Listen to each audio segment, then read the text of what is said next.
Bienvenue à tous dans ce flash dominé encore par l'attaque de Bassam. Le deuil national en Côte d'Ivoire a pris fin hier. Hier également, il y a eu un conseil des ministres très symbolique à Grand Bassam. Le gouvernement ivoirien a annoncé un soutien financier de 300 millions de francs CFA, notamment aux hôteliers, artisans et restaurateurs de Grand Bassam ayant subi les attaques terroristes de dimanche. Nouveau bilan, 19 morts. Le gouvernement a aussi décidé d'organiser le dimanche 20 mars prochain à Grand Bassam une journée d'hommage aux victimes.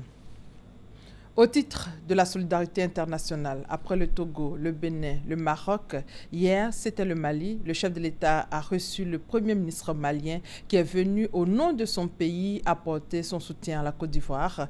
Le Libéria également. Ellen Johnson-Sirleaf, la présidente du Libéria, a déposé une gerbe de fleurs sur les lieux du drame à Bassam. Aujourd'hui, elle sera reçue par le président Alassane Ouattara. Également, vous le savez, la France a envoyé 2 émissaires.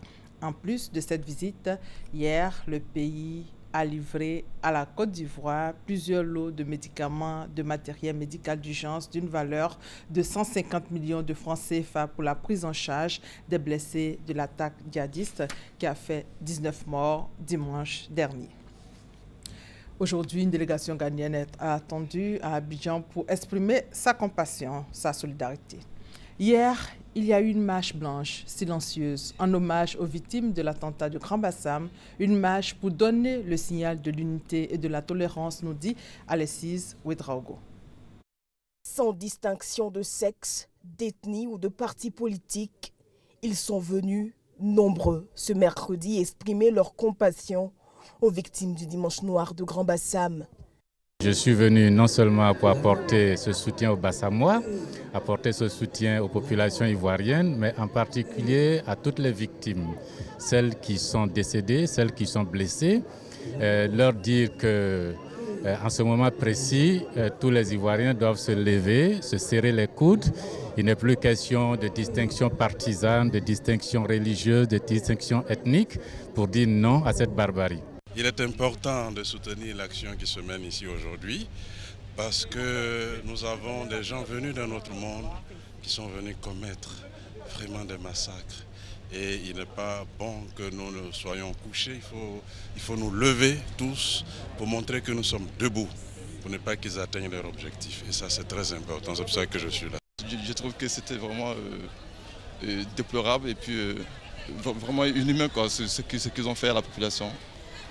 Donc ça me rappelle un peu tout ce qui s'est passé en France et en France en ce moment par rapport au terrorisme. Voilà, donc j'ai décidé de rentrer en Côte d'Ivoire pour participer à cette marche. Pour dire aussi que Grand Bassam ne sombrera pas, mais s'élèvera plus digne et fier.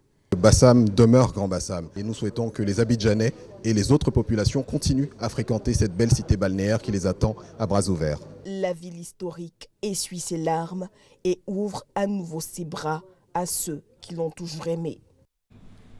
Et hors de nos frontières, au Bénin, à 4 jours du second tour de la présidentielle, les candidats et leur soutien ratissent le terrain pour conquérir les électeurs et obtenir de nouveaux ralliements. Le Premier ministre Lionel Zinsou, candidat de l'Alliance républicaine, dévance l'homme d'affaires Patrice Talon, membre de la coalition de rupture, d'un peu plus de 100 000 voix. Il faut souligner que 47% des électeurs n'ont pas voté pour eux. Et au Congo-Brazzaville, les élections auront lieu également le dimanche 20 mars prochain. Au Niger aussi, le second tour de la présidentielle aura lieu le 20 mars prochain. Le candidat de l'opposition Ama Amadou, malade et détenu depuis 4 mois, a été évacué vers la France hier.